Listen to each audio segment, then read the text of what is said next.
Quelle est la carte la plus chère que tu as achetée? Ah bah ça, je vais vous le révéler tout de suite, je pense. On peut se lancer là-dedans. Alors déjà, pour commencer, il faut introduire un petit peu cette vidéo.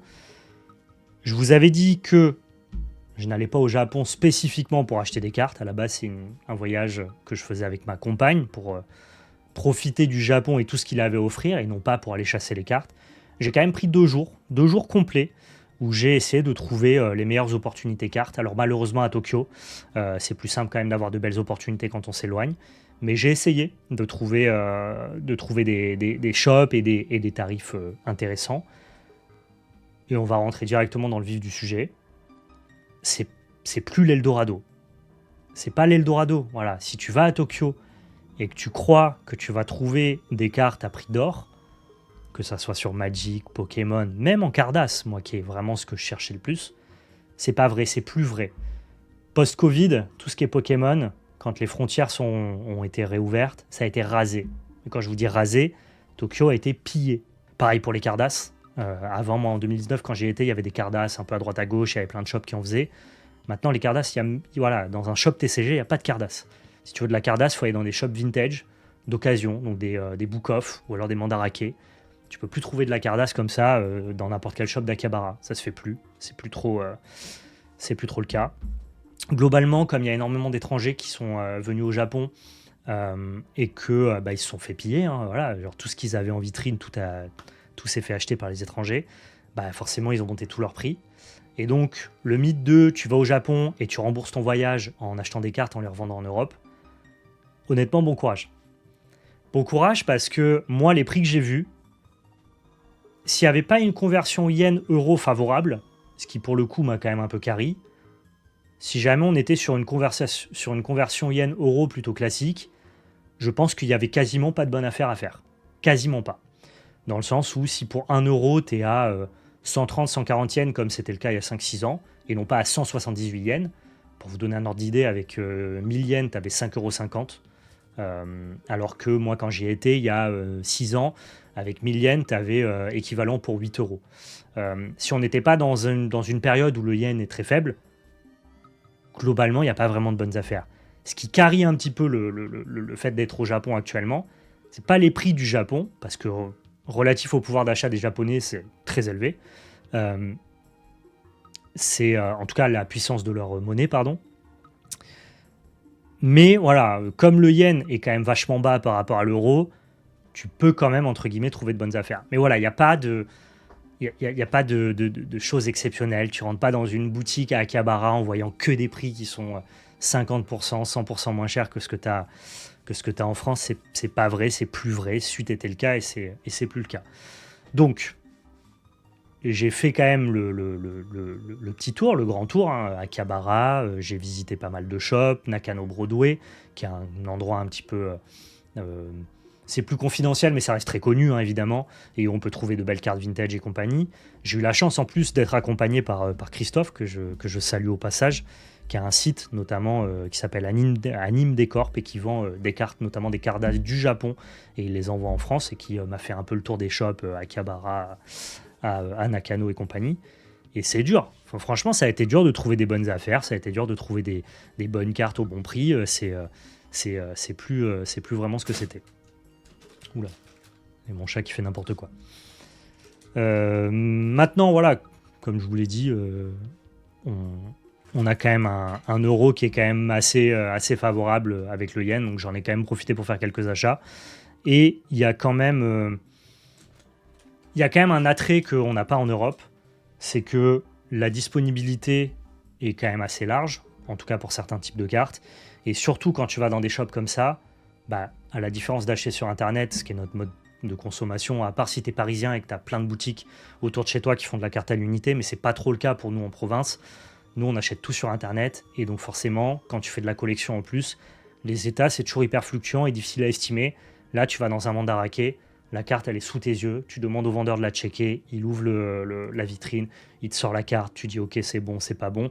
Tu vois la carte, tu vois l'état en direct. Ça, c'est une plus-value, effectivement, et c'est ce qui fait que j'ai souscrit à des achats de cartes qui étaient peut-être un peu élevés, mais au moins je savais qu'elle était là, disponible, dans un bel état, et donc ça valait le prix que j'ai été mettre dedans. Mais voilà, au moins vous l'avez en préambule de cette vidéo. Il n'y a pas d'affaire exceptionnelle. Tu rembourses pas ton voyage en vidant les boutiques d'Akihabara. Ça ne se fait plus, je pense que ça ne fonctionne plus. Par contre, et ça je pense que les gens s'en doutent, hein, je pense que si tu sors de Tokyo, on m'a dit notamment Nagoya par exemple, Osaka, Fukuoka, là il y a des chances que tu puisses trouver des bonnes affaires. Si tu vas dans les mandarake des plus petites villes, que tu vas un peu en province, que tu sors des quartiers les plus touristiques, que tu vas dans des villes un peu plus confidentielles et que tu trouves des book-off qui font de la carte, là il y a peut-être moyen de trouver des belles choses. Moi j'ai pas eu l'occasion de le faire, je suis resté à Tokyo. Ça sera peut-être l'occasion de faire un autre voyage pour aller vraiment chasser la carte, vraiment chasser les bonnes affaires. Mais en tout cas, moi, à Tokyo, je ne suis pas tombé des nues sur le prix des cartes. J'étais plutôt en mode « Ah, ok ». Voire même, si j'étais japonais, c'est peut-être même presque plus cher que les tarifs qu'on peut nous proposer en France. Je parle notamment pour de la Cardass. Bon, on est parti, je vous montre mes achats. Le principe, c'est que j'ai laissé tous les prix. Donc comme ça, vous pouvez faire la conversion. On pourra discuter des prix d'achat. Globalement, je vous fais encore le petit rappel. Pour 1 euro, vous avez environ 170 yens.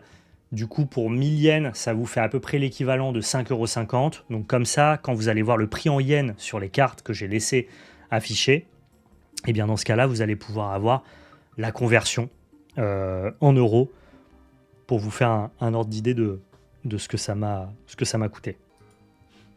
Alors, pour commencer, j'ai réussi à upgrader certaines cartes que je cherchais à upgrader, notamment ma collection Super Battle où j'avais des états qui étaient vraiment exécrables.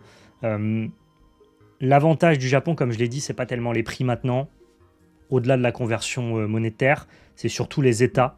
Moi, j'ai trouvé par contre que sur de la Cardass Super Battle, où on est habitué à avoir des états de mauvaise qualité, si vous allez en mandarake, les Japonais sont quand même plutôt soigneux et vous pouvez donc voir les cartes avant de les acheter.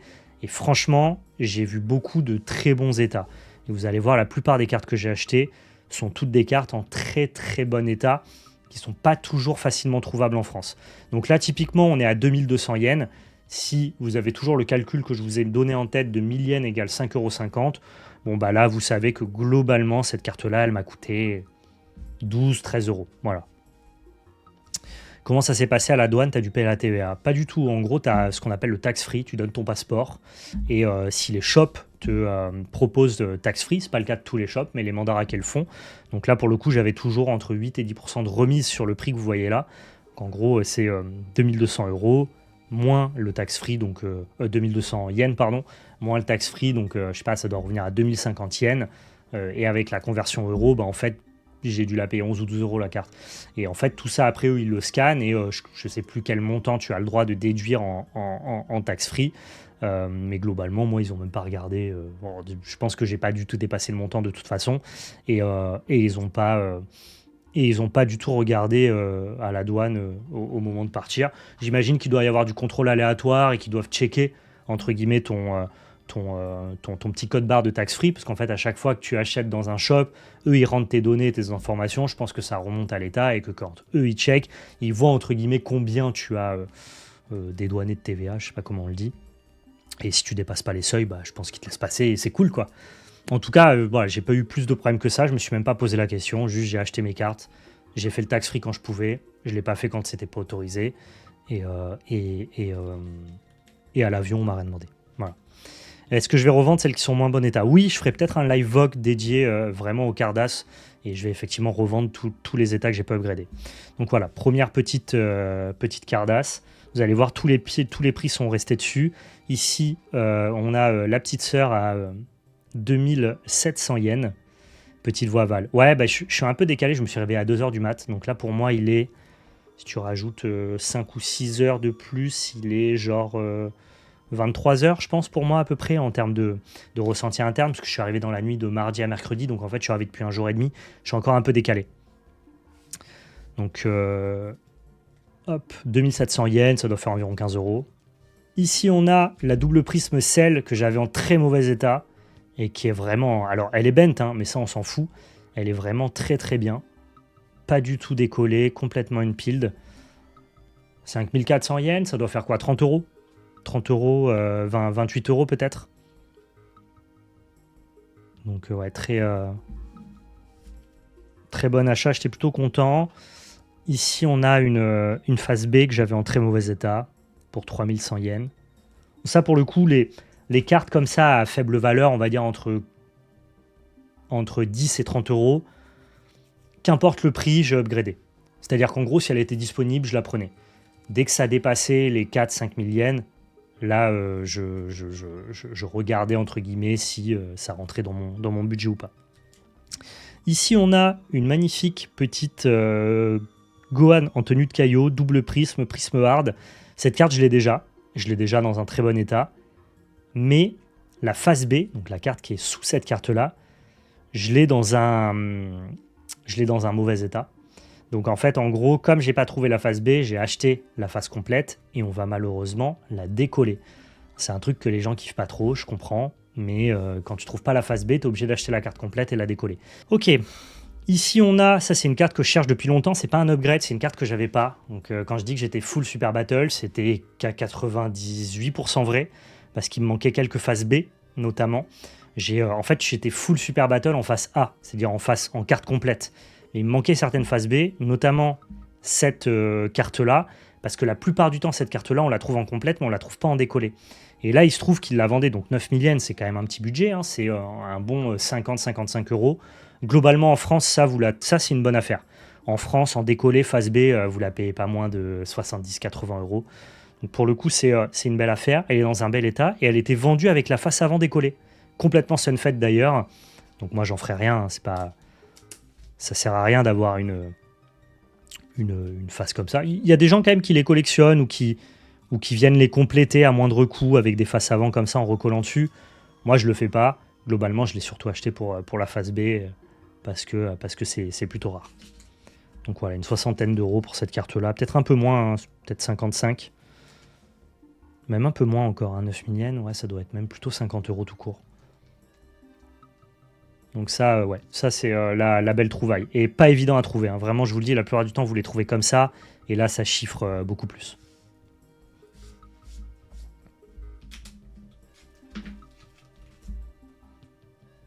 Ici, pareil, une face B que j'avais pas. Il me manque toujours l'autre face, je ne l'ai pas trouvé dans les shops que j'ai fait. Donc ça, bon, bah, faudra que je passe ou par des sites d'import japonais ou alors un généreux revendeur en France qui a la carte et qui la propose encore une fois à des tarifs corrects, quoi. Tu vois, là, moi, je l'ai payé. Donc 6 000 yens, on va dire 35 euros. Ça, pareil, en France, ça passe pas à moins de 70-80 euros. La plupart du temps, c'est en face complète. Tu montes à 90-100 euros. Bref, c'est pas évident. Ça, pareil, ultime, une autre phase B que j'avais pas, en très très bon état. Ça sort à 11 000 yens, mais c'est un peu le prix, hein, ça fait 65 euros. Ça, pareil, déjà, tu la vois jamais passer, parce qu'encore une fois, c'est une phase B, donc tu vois toujours la version complète. Et que ça soit en complète ou en phase B, tu trouves jamais ça à 60 balles. Donc ça fait partie des petites bonnes affaires qu'on peut avoir par rapport à la France. Mais c'est rare. Donc ouais, très cool. J'ai upgradé, je vous montre les 3 d'un coup, mes 3 partent une qui étaient dégueulasses, avec notamment la freezer où il y avait carrément des taches de café sur la mienne. Donc ça, je suis plutôt content. Et attention, hein, c'est des cartes de 1991, je vous laisse regarder les états. Ça dit pas un mot, il n'y a pas une rayure, il n'y a pas un point blanc, les cartes, elles sont mint. Ça, c'est la... Ok, je vous disais, il n'y a pas tant de belles affaires à faire. Globalement, les cartes sont quand même relativement chères. Et c'est fini l'Eldorado de tu vas au Japon et tu t'en mets plein les poches. Mais tu vois quand même des cartes dans de très bons états. Ça fait plaisir. Genre là, c'est des cartes quand même qui ont 35 ans. Hein. Et la carte, elle est nickel. Donc ça, c'était très sympa. Et à des prix vraiment raisonnables. Hein, 1100 yens, ça doit faire 6 euros, 8 euros et 12 euros, on va dire. Très très bien. C'est des bons achats, ça, tu vois. Je n'ai pas acheté pour acheter, j'ai acheté parce que ça valait vraiment le coup. Ici, on a cette petite max que j'avais besoin d'upgrade parce que j'avais le bac qui était complètement défoncé. Là, la carte vit bien, donc ça fait plaisir. Là, on arrive sur des achats un peu plus coûteux. L'état de conservation est incroyable, oui. Ouais, au global, ouais. Là, on arrive sur une magnifique 275 carte iconique. 15 000 yens, ça fait un bon 80 euros, 85 euros peut-être. Pareil, ça en France, dans cet état-là, tu touches ça à 100, 110 balles peut-être. 120, ça dépend. La carte, elle est nickel chrome. Elle est complètement unpeeled. Et elle est dans un état irréprochable. Là, vous voyez l'espèce de bordure comme ça, c'est de la découpe, hein, c'est pas de l'usure. Donc ça, pareil, pour 15 000 yens, c'est exceptionnel. Faites attention dans les Mandarake, regardez bien les états de toutes les cartes. Il y avait 275 qui étaient disponibles au Mandarake de Nakano. Non, c'était celui d'Akihabara, pardon. Et il y en avait une qui était à 22 000 yens et une qui était à 15 000 yens. J'ai demandé à checker les deux, alors que si tu veux le meilleur état, légitimement, tu pourrais ne checker que celle à 22 000 yens. J'ai demandé à checker les deux, et allez savoir pourquoi. Et ben celle à 15 000 yens était dans un meilleur état que celle à 22 000 yens. Je pense qu'il y a des erreurs de listing, ils traitent énormément de volume, faut voir la maintenance que c'est un Mandarake, c'est une dinguerie. Et c'est probable qu'il y ait des cartes qui rentrent à des périodes qui soient pricées hautes, des cartes qui rentrent plus tard ou qui sont rentrées avant qui étaient pricées plus bas, et qu'il n'y ait pas un recheck des prix. Donc n'hésitez pas à demander toutes les itérations d'une même carte pour pouvoir vérifier tous les états. Et pour le coup, j'ai une carte qui est quasiment mint pour 15 000 yens au lieu de 22 000. Ça, c'était plutôt cool. Et vraiment, j'étais avec le vendeur, je regarde les deux, je dis, je vais prendre celle à 15 000, quoi.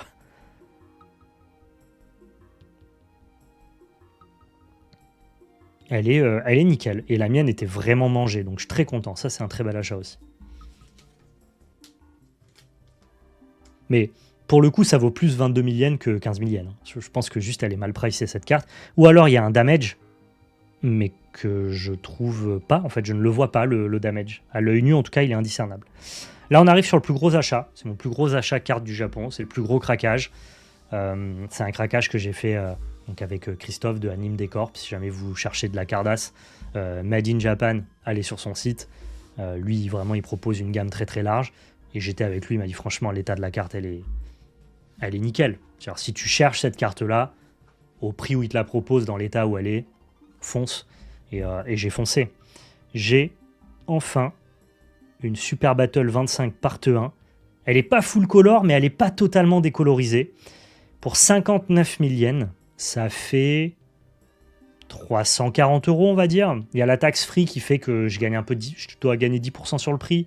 Donc on doit être à 320 euros, je pense. Et je peux vous montrer l'état. Alors, il y a plein de collectionneurs qui ont des états beaucoup plus impressionnants. Il y a plein de collectionneurs qui ont même des versions full color de ces cartes-là. Donc évidemment qu'il existe des choses plus exceptionnelles. Mais globalement, si vous êtes dans le game de la cardasse depuis pas trop longtemps, je pense qu'une 25 dans cet état-là, vous n'en avez pas vu passer. Parce que c'est pas seulement qu'elle n'est pas trop décolorée, hein. C'est que elle n'a pas un défaut de surface. Genre vraiment, elle était dans un état exceptionnel. Elle a bien encore son glossy d'époque. Pas une rayure. Et derrière, elle a pas... Elle est mint. Elle est mint. Et ça, donc 336 euros. En France, dans cet état-là, avec le dégradé de couleur encore un peu rouge, les connaisseurs sur le chat, je vous laisse me donner un prix parce qu'en vrai, je ne sais pas exactement. Mais c'est sûr que c'est plus que 330 euros. L'état est parfait. Et ça fait partie des cartes les plus rares et les plus chères de la collection des Super Battle. Moi, celle que j'ai, pour vous dire, hein, à quel point c'était coûteux et compliqué à avoir, la mienne, elle est pliée en deux, quoi. Donc ouais, ça, c'était le plus bel achat du Japon parce que la carte est exceptionnelle. Genre, la carte, là, elle a pas un défaut. Elle est presque gradable, je pense, tu vois. Pourquoi une non brillante est si chère? Parce que quand tu la décolles, il y a une brillante derrière. Alors, j'ai pu apprendre aussi, on se demandait toujours pourquoi est-ce que la part 1 et 2 des Super Battle avaient tendance à avoir les bords verts. Je vais vous montrer ce que c'est les couleurs de base et la couleur décolorée. Pas de risque de fake, non, c'est l'avantage d'acheter chez Mandarake. C'est jamais les prix, en tout cas actuellement au Japon, c'est pas vraiment les prix l'avantage, même si là pour le coup je vous donne des contre-exemples, mais c'est rare. C'est que pour le coup il n'y a pas de fake, tout est legit check et les états sont bons et tu peux les vérifier sur place. Voilà, normalement, les cartes de la série 1 et 2, au lieu d'avoir un contour bordeaux comme celui-là, qui est le contour normal, toutes les versions décollables, donc ce qu'on appelle les hidden prisms, ont un contour un peu vert kaki comme ça, vert cacadois comme on l'appelle. Et ça, c'est parce qu'en fait, la colle de la carte d'époque, qui a été utilisée pour coller les faces A sur les faces B des sets numéro 1 et 2, quand cette colle chauffait, notamment quand elle passait dans les tirettes, qui était la méthode de distribution des Super Battle, et ben la réaction du chauffage de la colle fait que les bords qui étaient rouges se sont transformés en bords verts un peu kaki. Donc en avoir une en full color comme ça, c'est hyper rare, mais ça existe. Mais là, c'est 1000 € pièce, quoi. Et il faut donc du coup qu'elle ne soit pas passée par une tirette, mais sortie de white box. Donc c'est-à-dire la box que l'on met dans les tirettes pour ensuite distribuer les cartes. Et donc ceux qui ont ouvert des white box, bah, comme la carte n'est pas passée en tirette, que la colle n'a pas chauffé, elles ont conservé leur couleur rouge. Mais en fait, celle-là, elle a un peu décoloré. Tu vois qu'elle a le vert cacadois que toutes les cartes de cette époque ont, mais pas totalement, tu vois. Donc elle est semi-full color, on va dire. Ce qui rajoute un peu plus à son état d'exception. Voilà, la norme, moi, je vous montre ma 25. Hein. Ma 25 initiale, elle est verte. Elle n'est pas rougeâtre comme celle-là. Bon, sauf que ma 25 initiale, elle est pliée. Voilà, je ne sais pas si vous le voyez là. Elle est pliée, elle est sunfade au dos. Elle a un vrai problème, quoi. Mais au-delà de ça, c'est ça qui rend cette carte encore plus exceptionnelle. C'est que je ne sais pas comment ça se fait, mais elle n'a pas totalement décoloré, quoi.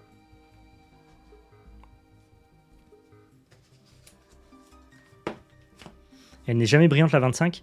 Non, elle n'est jamais brillante. Par contre, quand tu la décolles, tu as ce visuel derrière. Donc Freezer en version max. Je ne vais pas la décoller hein, pour vous le prouver, mais faites-moi confiance, c'est bien cette carte qu'il y a derrière. Et donc voilà, moi je savais que les parts 1 et 2 avaient tendance à décolorer à cause de la colle, mais je ne savais pas exactement à quoi c'était dû. Il y avait beaucoup de théories qui circulaient, notamment sur le fait que ça soit le soleil qui, en réaction avec la colle, faisait sunfade les cartes et tout. En fait, non, il se trouve qu'en tout cas, la théorie la plus plébiscitée, c'est les cartes qui sont passées par les fameuses tirettes ont eu cette réaction de couleur avec la colle, alors que quand elles sont sorties de white box sans passer par la tirette, là, elles sont en version full color. Peut-être qu'un jour, je m'offrirai des full color. Pour l'instant, 1, j'en vois pas passer, et 2, c'est un prix qui est démesuré.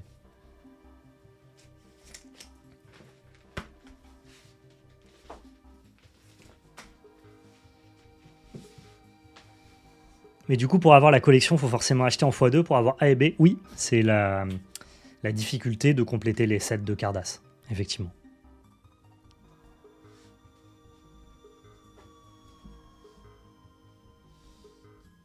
T'as vu passer des fakes brillantes sur la face principale? Ouais, c'est des fakes. Tout ce qui est brillante pour la 25. Donc voilà, très bel achat. 59 000 yens, ça fait quand même un trou. Hein. J'avoue que quand j'ai dépensé 340 € pour une seule carte, je me suis dit, ouh là là là là là là, le budget du Japon, là, c'est 10% de mon budget global. Mais elle était vraiment dans un état tellement exceptionnel que je pouvais pas la laisser passer.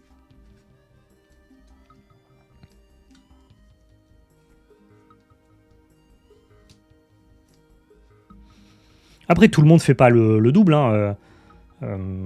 Pour avoir la collection complète, il faut avoir la partie A et la partie B. Il n'y a personne qui t'oblige, tu vois. C'est toi, en tant que collectionneur, qu'est-ce que tu veux. Moi, j'ai envie d'avoir les deux, mais il y a des gens qui le font pas, tu vois. Il y avait une 06 aussi qui était en vente à 45 000 yens. Elle était bien. J'aurais dû l'acheter, et puis je l'ai laissé passer. Et elle n'était pas à Akihabara. Quand je suis revenu le dernier jour à Akihabara, elle n'y était pas, elle était à Nakano. J'avais la flemme d'aller jusqu'à Nakano, donc je l'ai laissé passer. 45 000 yens, c'est 270 €. Elle était dans un état qui les valait largement. Avec le recul, je regrette de ne pas l'avoir prise. J'ai laissé passer cette 06, qui est l'autre carte très très rare de la part 1 qui est décollable. C'est pas grave, voilà, ça arrive, j'en verrai d'autres plus tard, je suis pas pressé.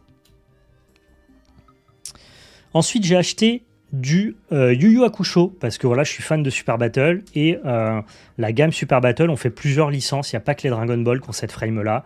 Il y a eu notamment Yu Yu Hakusho, Kenshin le Vagabond, SD Gundam aussi, et Yu Yu Hakusho, voilà, j'ai vraiment accroché. Moi, je suis fan de Togashi. Mon meilleur ami Mika m'a vraiment fait tomber dans Yu Yu Hakusho. J'ai acheté les mangas et tout. Et donc, comme j'adore la frame des Super Battle, bah, j'avais déjà complété le set numéro 1, le set numéro 1, le set numéro 2 et le set numéro 5. Il y a 5 parts en tout de Super Battle Yu Yu Hakusho. Il me manquait donc toute la part 3 et la part 4. Et comme je les ai vus en vitrine, globalement dans les Mandarake, il n'y a pas que Dragon Ball, il y a toutes les vieilles licences, Sailor Moon, Slam Dunk, c'est magnifique d'ailleurs à voir, c'est très très beau. Bah, du coup, je me suis dit, allez, vas-y, je me prends les petits Yu Yu Hakusho qui me manquent. Globalement, c'est pas très cher, vous voyez, 2000 yens, ça fait 12 € la carte. Pour des états qui sont évidemment parfaits, j'en ai profité. Vous allez voir, j'ai pris pas mal de Yu Yu Hakusho. Là, on a une petite max, donc pareil, hein, c'est une carte qu'on décolle. Il y a le même principe que pour les Dragon Ball, face A, face B. Il faut savoir que Yu Yu Hakusho, ça nous paraît hyper lointain. Pour la plupart des fans d'anime, ça vous parle peut-être même pas. Vous connaissez probablement plus Hunter x Hunter que Yu Yu Hakusho. Mais dans les années 90 au Japon, là où pour nous, Dragon Ball en France, c'est le GOAT, il y a la DB Mania, rien n'arrive à la cheville de Dragon Ball. Dans les années 90, Dragon Ball, c'est très populaire, certes, mais c'est un gros shonen parmi d'autres gros shonen, et il est en concurrence avec Yu Yu Hakusho. Et je dis pas que Yu Yu Hakusho, c'était plus gros que Dragon Ball, mais c'était pas du tout invisibilisé par Dragon Ball. Vraiment, il y avait les gros shonen d'époque, et Yu Yu Hakusho en faisait partie au même titre que Dragon Ball.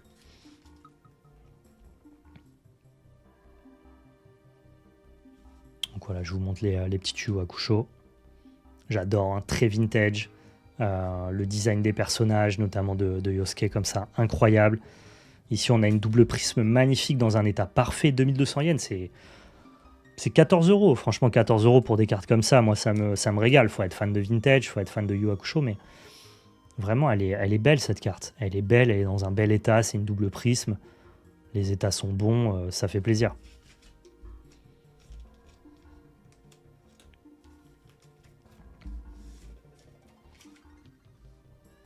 Ici, on a une petite max. Donc là, il n'y aura que de la part 3 et 4, hein, parce que je vous ai dit, part 1, 2 et 5, je suis déjà full. Et il me manque, je crois, 8 cartes. 8 cartes que j'ai pas réussi à trouver pour tout compléter. Pareil, deuxième double prisme, pardon. Avec Kurama et Yei. C'est ça, c'est Yei qui s'appelle. Hein. Ça, c'était la seule carte de la part 1 qui me manquait. J'avais la phase B, mais j'avais pas la complète. Ouais, c'est Yei, c'est ça.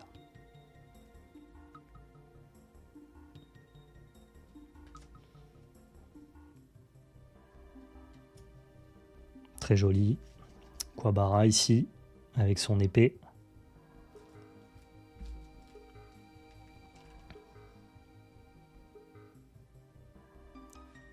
Si je peux me faire le full set Yu Yu. C'est pas cher, hein, franchement. Hein. J'ai vu aucune carte Yu Yu qui coûtait vraiment très très cher, pour le coup, Dru. Ici, magnifique. La max. Part 4. Alors, les cartes n'ont pas de prix comme ça. C'est qu'elles viennent de classeurs. En gros, dans les Mandarake, vous ne le verrez pas, il y a les vitrines. Et si jamais vous ne connaissez pas, moi, c'est parce que j'étais avec un connaisseur. En fait, en dehors des vitrines, ils ont des classeurs aussi. Et dans les classeurs, ils mettent les cartes de petite valeur. Tu vois, en gros, 400 yens, ça fait 2 €. Ça n'a pas vocation à aller en vitrine. Mais tu vois, si tu cherches des prismes, bah, peut-être qu'il te la faut. Et moi, naïvement, je pensais que si elle n'était pas en vitrine, elle n'y était pas. Non, non, non, quand vous allez dans les Mandarake, demandez à aller feuilleter les classeurs, que ce soit pour les Super Battle, que ce soit pour les Yu Yu Hakusho, que ce soit pour n'importe quelle licence. Il y a des classeurs remplis de cartes à 400, 500, jusqu'à 1000 yens, qui mettent juste pas en vitrine.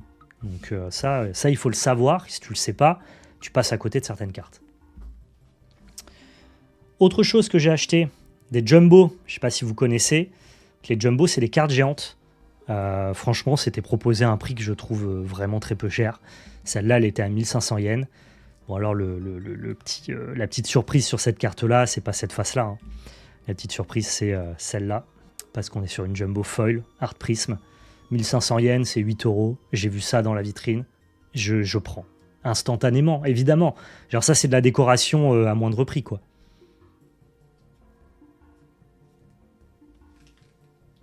Elle est pas dingue. Le visuel, le fond violet comme ça, le bord bleu, max avec toute la Z-Team. Putain, j'ai vu ça, j'ai cassé mon crâne. Ce qu'on appelle une jumbo carte.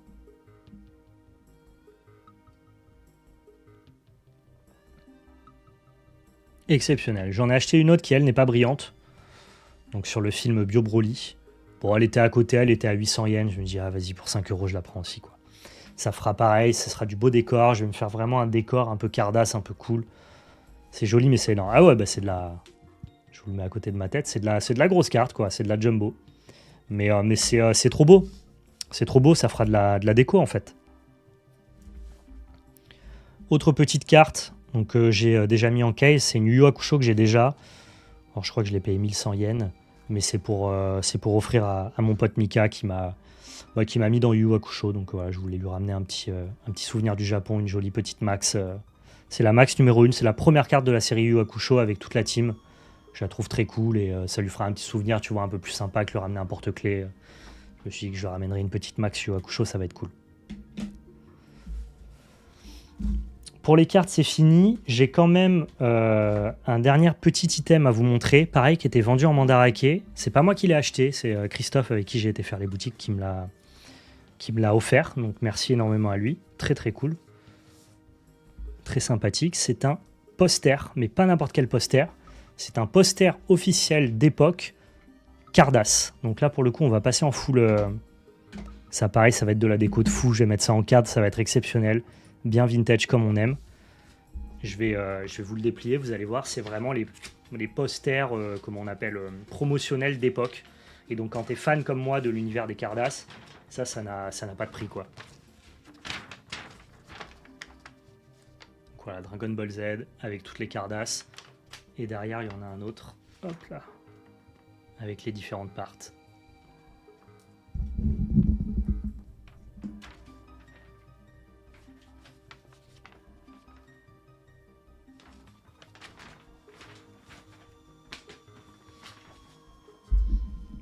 Donc ça, voilà, je le mettrai sous cadre et pareil, ça me fera de la déco que je mettrai dans le fond là derrière, histoire de me faire vraiment une belle déco Cardass. Et ça, c'est un enrichisseur visuel, on va dire, pour une petite déco TCG, en tout cas une déco Cardass, on va dire. C'est assez exceptionnel. Donc très content d'avoir ça. C'est marrant ça, parce qu'en plus, c'est le vendeur qui nous l'a poussé. Et comme il a vu qu'on était très Cardass, Super Battle et tout, il nous a dit, regardez, j'ai ça, il nous l'a sorti. Et c'était sympa, quoi. Parce qu'ils vendent vraiment, Mandarake, ils vendent vraiment de tout. Hein. Des posters, genre tout ce qui est sorti d'époque, un peu vintage, ils l'ont. Hein. C'est assez exceptionnel. Au niveau de mes achats cartes, c'est fini. Donc vous avez vu, j'ai pas... alors oui, c'est quand même énorme. Je crois qu'au total, au cumulé, j'ai fait les comptes, j'ai dépensé 146 000 yens de cartes. Ce qui équivaut au rapport euro à 800-850 euros. Donc, ça reste une somme, ça reste élevé, hein, je ne vais pas dire 800 euros, c'est rien, c'est une somme, mais en vrai, au regard de ce que tu peux t'attendre à dépenser en tant que fan de TCG et de jeux de cartes au Japon, je trouve que c'est raisonnable. Je pense que j'aurais pu largement dépenser plus. J'ai laissé passer des cartes assez chères, notamment comme la 272, pour ceux qui connaissent, en Super Battle. J'ai laissé passer des Cardass aussi. J'ai laissé passer notamment la Cardass 82, Tokubetsudan, qui était à peu près au même prix que ce qu'on la propose en France, mais en bon état. J'ai laissé passer des versions complètes de la 154-155 Cardass. J'ai laissé passer des 06 Super Battle, qui sont des cartes que je recherche. Hein. Et voilà, j'ai préféré mettre mon budget... sur d'autres choses, sur vraiment profiter de mon voyage, faire du shopping. J'ai acheté beaucoup de fringues, j'ai beaucoup plus dépensé en fringues, littéralement, qu'en cartes. Mais j'ai quand même... ouais, j'ai pris une bonne trentaine de cartes au global. Hein, un bon petit 800 euros lâché dans les boutiques, c'est quand même un certain budget. Donc c'est pas excessif pour le voyage d'une vie comme ça, mais en même temps, c'était vraiment un voyage plus pour le Japon et pour partager un moment avec ma compagne que pour chasser de la carte. Je pense néanmoins que je vais retourner au Japon. Que je vais retourner au Japon prochainement, je pense. que je vais y retourner seul cette fois-ci, que je vais y retourner plus pour du contenu et pour chasser vraiment de la carte, pour aller en dehors de Tokyo, pour aller chercher vraiment de la cardasse et trouver les meilleurs prix. Et là, pour le coup, on s'occupera vraiment, vraiment des petites cartes. Et on va dire que c'était pas le mood principal de ce voyage-là. Autre petite dépense que j'ai fait en matériel, au-delà des fringues, hein, je ne vais pas vous présenter mes fringues, je pense que vous en foutez. J'ai acheté un petit kiki au Don Quichotte. Je m'étais juré de pas aller au Don Quichotte, mais en fait, quand il te reste des yens en espèces ou quand il te reste des yens sur ta Suica, qui est l'espèce de carte avec laquelle tu payes tout au Japon, notamment tes transports, bah en fait, quand tu sais pas comment les utiliser, bah tu vas au Don Quichotte et t'achètes des conneries. Donc j'ai acheté un kiki parce que je kiffe les. Enfin, quand j'étais petit, j'adorais ça. Et puis ils ont des kikis de toutes les couleurs. Donc voilà, j'ai payé ça 2000 yens, ça fait 12 euros. Je trouve que ça sera joli dans le décor, un peu vintage, années 90. Et je me suis fait plaisir à mon magasin préféré de Tokyo, qui s'appelle Tamashination. Comme vous le voyez derrière moi, je suis fan d'action figures, donc notamment ici, les Mid-Close. J'ai aussi les Power Rangers. Des action figures, c'est un mix entre les jouets et les figurines. Donc on va dire que c'est les jouets des adultes, si tu veux. Donc c'est des figurines qui sont articulées, comme des jouets pour les enfants, mais avec des finitions très premium et un tarif budgétaire qui cible plus les adultes que les enfants. Et j'adore les action figures. Et Tamashination, c'est entre guillemets la firme, c'est une branche de Bandai qui est spécialisée dans la figurine articulée, l'action figure. Ils font beaucoup notamment de Sentai, les Kamen Rider et compagnie. Ils font aussi les licences manga et ils font Senseiya, qui est une des licences de cœur. Et j'ai récupéré, et j'ai eu de la chance d'ailleurs, j'ai récupéré le fameux Chevalier du Cancer pour 90 euros. Et ça, laissez-moi vous dire que c'est une aubaine, parce que ce genre de produit en France, ça se trouve plutôt aux alentours des 150-160 euros. Donc voilà, et je trouve que 90 euros, c'était un très bon prix. Le produit est neuf, il a été acheté à Tamashination. Et j'ai eu de la chance parce que normalement, ces produits-là, ils sont en rupture de stock. Sauf que là, récemment, ils ont remis des chevaliers d'or dans le store principal de Tokyo. Il y avait 6 des 12 chevaliers d'or. Et dans ma chance, sur les 6 qui étaient en vente, il y avait le Cancer. Donc je me suis dit, c'est mon signe astrologique. Ça fait un moment que je me tâte à le prendre à 150 euros en France. Là, il est à 90 euros devant mes yeux. Allez, je fonce. Donc voilà pour mes achats. Ce sont tous les achats que j'ai faits à Tokyo. Donc, je pense que pour certains, ça sera énorme.